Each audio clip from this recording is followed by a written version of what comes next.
Welcome to Business Link York and North Yorkshire. If you are thinking of starting a business, or you've already begun the process of starting and beginning a fresh business, then this information is going to be enormously valuable and helpful for you.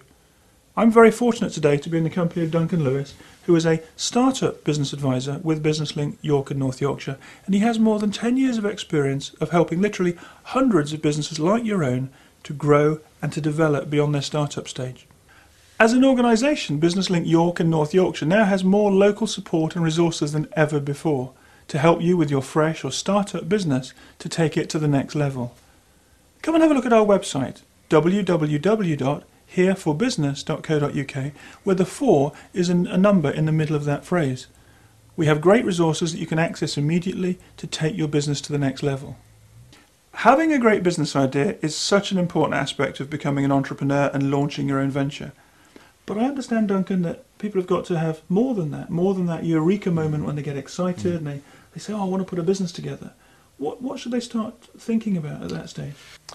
I think it's important to start by asking myself lots of questions, and they cover a range of different issues. Probably the first of these questions is, am I prepared? Am I prepared in terms of the hard work, the long hours, the long days that I'm going to be working? Do I have the support structures around me, the support of family and friends? Have I considered the risks? There are risks inherent in starting a new start business in terms of financial risks and the time that you're allocating for this project. And all of those need to be answered, but in addition, the most important question is probably trying to work out at this stage, is this business viable? Have I got here a potentially successful business, or really just an enjoyable hobby? And now that they've scrutinised their business idea and they know they want to go ahead and they've weighed up all the sort of pros and cons, and they've looked at the risks, what's the next step? The next stage would be to evaluate the idea itself. Okay. To really do some market research, and market research in itself, incidentally, is an ongoing activity. You don't just start it before a business starts. It continues once the business is up and running. And by asking lots more questions by doing that market research. What sort of questions do you think they should be asking, Duncan? Well, one of the questions that I might ask is there a gap in the market?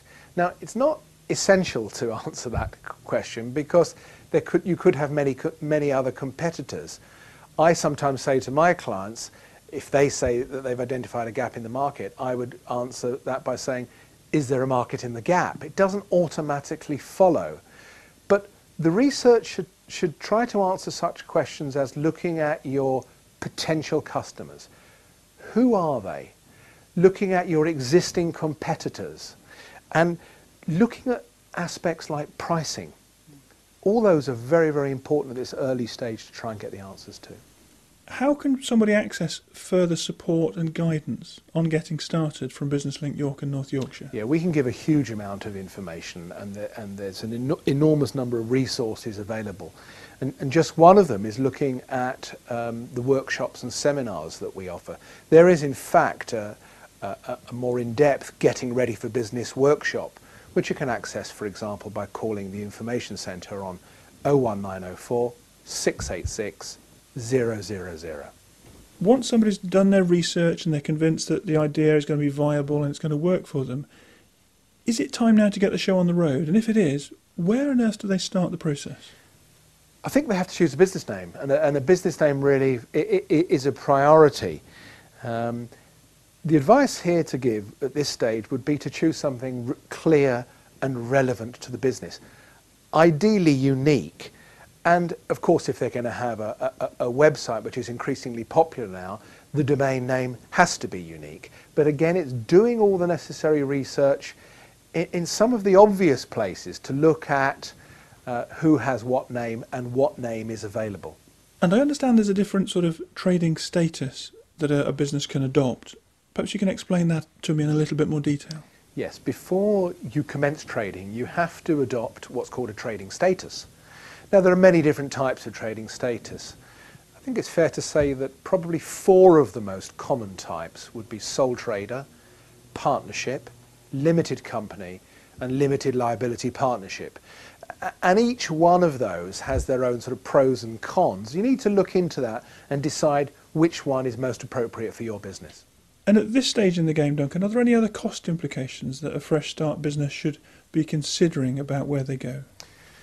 Probably the main one at this stage would be not to forget insurances. Again, there are different types of insurances, and again, you can access the Business Link website to find out a lot of information on insurances.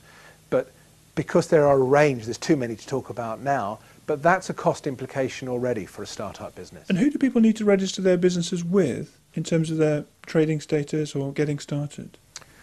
Well, again, if you decide to adopt for sole trader or partnership status, then you need to register with what's called HMRC, which is Her Majesty's Revenue and Customs.